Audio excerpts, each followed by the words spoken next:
Það sú frétt sem hefur verið mest í bara heimsfréttunum leit að kafbát sem heitir Titan og fer niður með auðfólk. Það kostar 65 milljónir króna farmiðin hann niður, að fara niður að flaki Titanic.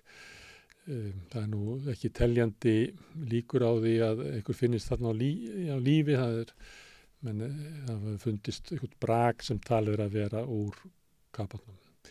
En það annað mál sem hefur verið í fréttum flóttafólk, fátækt fólk í sjávarháska. Það bátur sem sökk undan ströndum Grikklands. Þar málaferli í gangi núna og miklar ásakanir. Það talað að hafa verið 750 manns borð. Öllu líkindum alltaf 650 sem á hafsbotni, drukknuð, 5 kílómetra dýpi og engar tilraunir gerðar til þess að ná í það fólk. Þarna kostaði farmiðin að talið svona 750.000 krónur sem að fátækt fólk nurla saman til þess að komast yfir Miðjarðarhafið í von betra líf.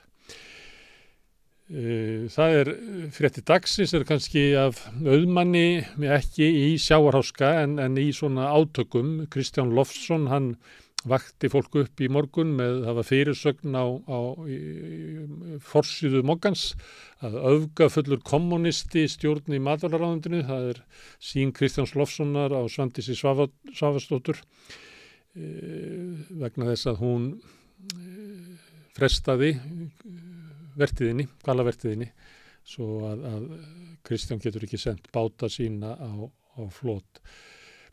Hann var líka að skamma Henry Alexander Henrysson sem fulltrúi háskólans í nefnd. Hann sagði að hann væri vanhæfur, gæti ekki verið að fjalla mál hvals vegna þess að vera móti hvalveiðum.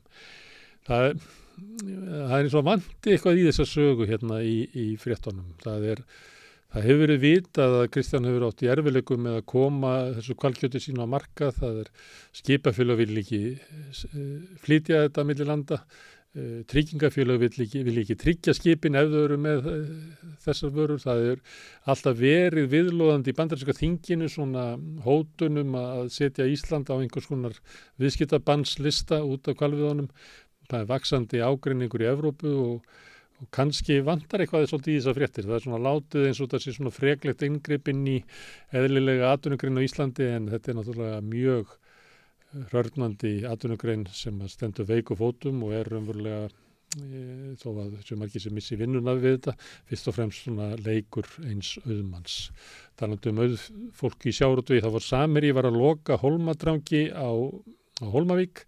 Þetta fyrirtæki sem á 58 ára sögu, það fóru á hausinn en þá fyrir nokkru síðan þá kom Samherji inn með sem frelsandi engill, keypti fyrirtækið og lofaði því að halda þarna út í rækjuvinnslu en það fyrir bí núna. Það var búið að tilkynna öllu starfsfólkinu þar sem eru 21 að þeir fái uppsagnarbréf næstu mánaðamót. Einhverjum kannast að finnast það að þetta ekki verið svo margir, bara 21. Það voru yfir 100 sem mistu vinnuna út af frestun hvalavertíðarinnar. En Hólmavík mjög lítill staður og þetta næstu því helmingurinn af verkafólkinu í Hólmavík sem var að missa vinnuna. En þeir í verkalýðsfélagi Vestfjarða voru svolítið að skrifa þetta í morgun og voru að benda á að svona athygli fjölmiðlanna að það var ekki á þess að fjölda uppsögn í Hólmavík, það sem að vera að loka eina stærsta fyrirtækinu í Hólmavík, var lítið fjallað það og Bergvin Eyþórsson sem varaformaður verkalýðsfélagsins spurði hvort það skipti svona máli hvort að félögin ættu fjölmiðlana, því að það vitað að Samherji átti allavega. Eyþór Arnalds hélt á bréfum Samherja lengi vel í Mogganum. Hann var að spyrja það hvort það skipti svona virkilega miklu máli hvort að fyrirtækin eigi fjölmiðla eða ekki, hvort það sé það fjallað. En stór frétt í gær kom fram að það vantar stefnu í loftslagsmálum. Halldór Þorgeirsson, formaður loftslagsráðs, kom fram í kvöldfréttum útvarpsins og fór yfir skýrslu loftslagsráðs þar sem að vantaði að móta markvissa loftslagsstefnu. Það þyrfti að stórefla og styrkja stjórnsýslu loftslagsmála, skerpa aðgerðir og beita öllum stjórntækjum skilvirkar, nýta sérfræðiþekkingu og breiðu sviði í loftslagsmálum við stefnumótun og eftirfylgni, bæta verulega á rannsóknir og vöktun á losun frá landi. Það voru alls konar athugasemdir sem voru gerðar og það sem að var skrítið sem að var í dag er að Guðlaugur Þór Þórðarson umhverfisráðherra, hann tók undir þetta en það virðist vera að sem er svolítið sérstakt vegna þess að í síðustu kosningum að það var kosningaslagorð Vinstri grænna að það skiptir máli hver stjórnar. Ég veit að þið munið öll eftir þessu slagorði og það var svolítið keyrt á þetta, það var eins og Katrín Jakobsdóttir væri eini í framboði fyrir VG og atkvæði greitt VG væri atkvæði greitt henni, en það var svo mikilvægt hver stjórnaði ríkisstjórninni. Þetta eru þau mál sem að VG er eiginlega stofnaði kringum, loftslagsmálin og umhverfismál, en loftslagsráð er á því að það vanti eiginlega bara stefnu ríkisstjórnarinnar í þessum málum og þá er kannski svarið við því það skiptir máli hver stjórnar, já ekki í þessu tilfelli, þá skiptir það litlu máli. Við vorum eina frétt á samstöðinni þar sem er niðurstöður rannsóknar að það væri nær eingöngu þeir ríku sem myndu finna fyrir róttækum aðgerðum í loftslagsmálum. Það er oft látið þannig að ef það eru einhver aðgerð í loftslagsmálum að þá munu þær berja niður lífsgæði okkar allra, en það eru fyrst og fremst þeir allra ríkustu sem að myndu þurfa að þola það og breyta lífsháttum sínum, því að það er náttúrulega hinir allra ríkustu sem að menga með langmest og þetta myndu fyrst og fremst snerta þau. Þetta er mjög athyglisverð rannsókn sem að kannski fólk ætti að taka tilliti til í umræðunni því að oft er talað eins og það sé einhvern veginn svona sameiginleg byrði allra á því að taka á loftslagsmálum, en það er ekki þannig. Það eru fyrst og fremst þeir sem eru ríkastir og menga mest sem að munu þurfa að taka á sig einhverja byrðar og það eru breiðustu bökin og það eru þeir sem ættu auðvitað með það, þeir sem að geta að lifa góðu lífi þó svo þau breyti lífsháttum sínum. Við vöktum líka athygli á viðtali sem var í afmælisriti Vísbendingar við Má Guðmundsson á samstöðinni. Við drógum þarna fram að hann er að leggja til þess að hann er að benda á hversu neikvæð hlíðaráhrifin er að ferðaþjónustunni. Bæði er það þensluvaldandi í efnahagslífinu en hefur líka áhrif á húsnæðismarkaðinn og ýmis grunnkerfi og veldur þar alls konar vandamálum og Már er eiginlega, hann er ekki alveg beint að leggja það til en hann nefnir það samt að það veri eðlilegt að skattleggja ferðaþjónustuna á móti þessu. Og það er í anda þess sem að OECD er að leggja til að ferðaþjónustan verði hætt að gefa henni afslátt af virðisaukunum, hætt að leggja 11% skatt á ferðaþjónustuna eins og matvörur og annað slíkt heldur verði hækkað upp í efra þrepi sem er 24%, að þetta sé ekki gáfulegt að þegar að það er svona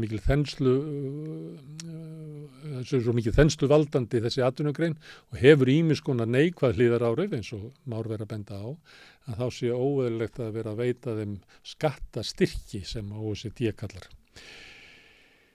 Þorsteinn Pálsson var eins og formaður Sjálfstæðisflokksins og hann heldur út í skrifum á Kögunarhóli. Hann var að svona finna að hvernig Bjarni Benediktsson stilti því upp stöðunni í innflytjendamálum eða flóttamannamálum. Hann sagði að Alþingi hefði algjörlega brugðist og Þorsteinn var nú eiginlega að benda á það að það væri ekki kannski Bjarna að koma fram með þessa gagnrýni því að Sjálfstæðisflokkurinn hefur eiginlega haldið þessu ráðuneyti mörg undanfarin ár og á þeim tíma þar sem að hælisleitendum hefur fjölgað og ef við tækjum tímabili frá 1991 að þá er Sjálfstæðisflokkurinn búin að vera með dómsmálaráðuneytið í 87% af tímanum. Þannig að það er eiginlega sá aðili sem að síst ætti að geta gagnrýnt hvernig staðið að þessum málum væri í Sjálfstæðisflokkurinn því hann hefur eiginlega haldið á þessum málaflokki svo til einn. Það Ögmundur Jónasson og VG steig aðeins inn í þetta ráðuneyti og svo var á tímabili ráðherra utan flokka. En hann segir hann Þorsteinn að hann er ekki bara að gagnrýna þetta, heldur er hann að gagnrýna svolítið þessa ríkisstjórn frá hægri og hann er að gagnrýna raunverulega að Sjálfstæðisflokkurinn skuli verið í ríkisstjórn með VG. Þorsteinn var formaður Sjálfstæðisflokksins og fór síðan yfir í Viðreisn og hann segir hérna öllum á að vera ljóst að pólarnir í stjórnmálum geta ekki til lengdar náð saman markvissa stefnu og tekur undir það sem að Jón Gunnarsson hefur sagt þá staðreynd og hann hefur bara sagt að þetta sé bara rétt hjá Jóni að það er ekki til lengdar hægt að halda svona ólíku flokkum inn í ríkisstjórninni. En það er búið að vera ágreiningur ríkisstjórninni og svona kergja í gangi og ein birtingamind þess að það er verið að reyna að setja svona lok á þessar deilur. Það er eins og foringjarnir í ríkisstjórninni hafi reynt að stoppa það að fólk var að tjá sig, almennir þingmenn og annað slíkt. Ein birtingamind þess var að dagmál í Mogganum sem við segjum stundu frá, af því það er svona hægri hluti fjölmiðlaflórunar, var með þátt í morgun, þar sem að öfga hægri blaðamennir, Gísli Freyr Valdirsson og Andrés Magnússon höfðu eiginlega engan til að tala við. Það vildi ekki koma að tala við þá erfiðleikana í ríkisstjórninni, þannig að þeir töluðu bara hvor við annan. Það var önnur frétt sem við vorum með á samstöðinni, það er að Brexit er svolítið að súrna, það er mikil vandamál í Bretlandi og nú er það bara 80% þeirra sem að kusu með Brexit sem að telja að það gangi vel fyrir Bretland að vera fyrir utan Evrópusambandið. Þannig þetta er svona ákvörðun sem að þjóðin tók, þetta er naumur meirihluti en sem hefur reynst svona elst mjög illa. Það var mjög fljótlega eftir kosningarnar sem að meirihluti Breta var á því að þetta hefði ekki gengið vel og nú undanfari misseri hefur það verið þannig að jafnvel þeir sem að kusu með Brexit eru ósáttir við niðurstöðuna. Það er eitt mál sem er í gangi í viðskiptalögunum, það er tilraun til þess að sameina Regin og Eik stuttu eftir að Halldór Benjamin tók við Regin sem forstjóri að þá var lagt til yfirtaka á Eik eða sameining á Eik. Það er Matasystkinin eru stærstu hlutafarnir í Eik og reyndar mjög stór í Regin líka. Þau hafa keypt í öllum fasteignafélögunum sem eru á markaði en þau Gunnar Þór Gíslason sem talar oftast fyrir hönd þeirra systkina sagði í dag að þau veru ansnúin þessari sameiningu.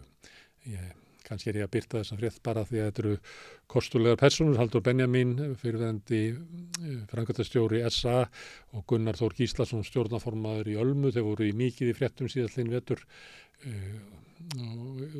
út af öðrum málum en eru núna sitt hvoru megin í þessum tilraunum til þess að sameina þessi fasteignafélög sem að við kannski skoðum einhvern veginn seinna því að fasteignafélög út allan heim eru miklu vanda og það eru bankar sem eru að lenda í vandræðum vegna þess að þeir eru að reyna að losa sig við lán til fasteignafélaga sem hafa fjárfest í atvinnufyrirtækjum.